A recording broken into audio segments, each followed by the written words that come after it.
was founded on a private American island in the 1960s by a group of anonymous philanthropists.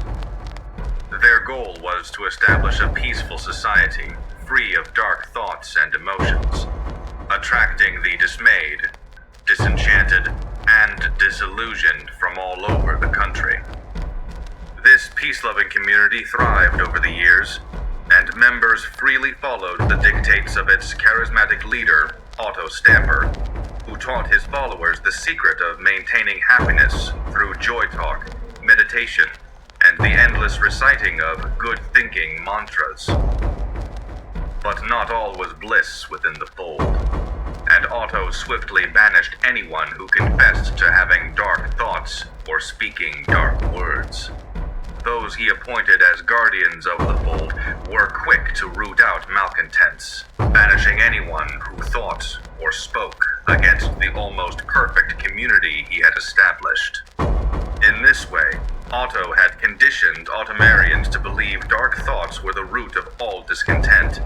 He spoke of an ancient god called Druani, telling them how this god fed on dark memories and desires, and how they needed to expel any and all manifestations of darkness from their hearts, for fear of summoning this horror from the land of shadows. Life was more or less a utopian dream on the island, until, that is, the darkness began to slowly leak through the cracks of their spiritual dam, and members began to mysteriously disappear. It wasn't long before fear closed its septic jaws on the island and refused to let go. The once happy community now gathered in a few homes, chanting all the good-thinking mantras in a desperate attempt to rid their lives of this formless creature that seemed to stalk them in the shadows and consume them in their sleep. Otto tried to quell his followers, telling them that there were malcontents among their ranks, and that they alone had summoned the Druani to their garden of joy. As the fold bleated fear, Otto evoked desperate measures. Automarians were restricted to their homes to prevent the spread of rumors and dark talk, while sleep was forbidden to prevent anyone from releasing dark dreams into the world. Freedom and sleep would return just as soon as the Druani was no longer upon them. When Automarians continued to disappear, Otto assembled his followers near the beach, where he placed a screaming woman on a wooden stage. There, in the rain, Otto explained to his drenched, alienated, and sleep-deprived congregation that the woman was a journalist here to destroy everything they had created. As the Guardians held the trembling woman, she screamed that Otto wasn't the savior he claimed to be. He belonged to an ancient cult, an exclusive club of billionaires that took pleasure in corrupting and sacrificing people, towns, and even countries to an elder god. The journalist told them Otto hadn't banished anyone. He had tortured and sacrificed them, and they would all be next. Without hesitation, Otto slit her throat before she could continue to spread lies.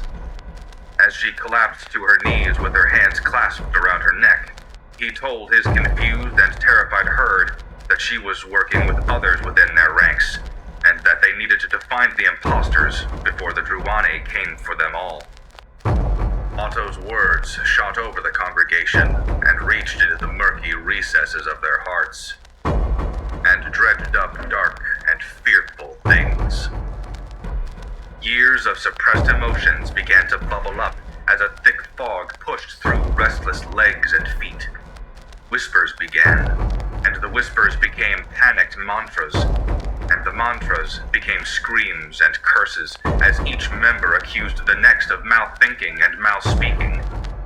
Over the howling wind and pouring rain, the screams and curses grew louder and louder as everyone desperately tried to contain the darkness within. But the harder they tried, the quicker they failed. And within moments, the dam burst to release a torrent of hell. Otto watched his once blissful and joyful herd suddenly erupt into violence unlike anything he had ever seen before. the fold bleated accusations and tore each other to bits and pieces with hands and teeth, and never once did they look up to see their kind and charismatic shepherd smiling down upon them, with eyes that were cold, bleak, and without pity. When it was all over, Otto felt the creaking wooden stage shake as a murder of crows circle above. Suddenly, the ground rose and then sank into a thick, oozing black mud like molasses.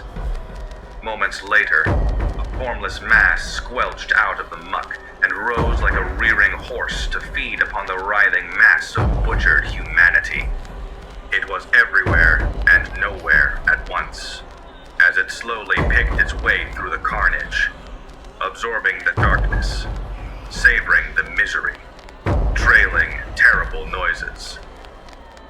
Shrieks, cries, whimpers, pops, cracks, feasting sounds, death sounds, dark sounds. Otto watched the creature as it slowly began to manifest into the very thing he had imagined, the very thing he had made them all imagine. It turned slowly to look at Otto for a long, silent moment. Then the Druane trudged away through the thick, black sludge, disappearing into the shadows from which it had come.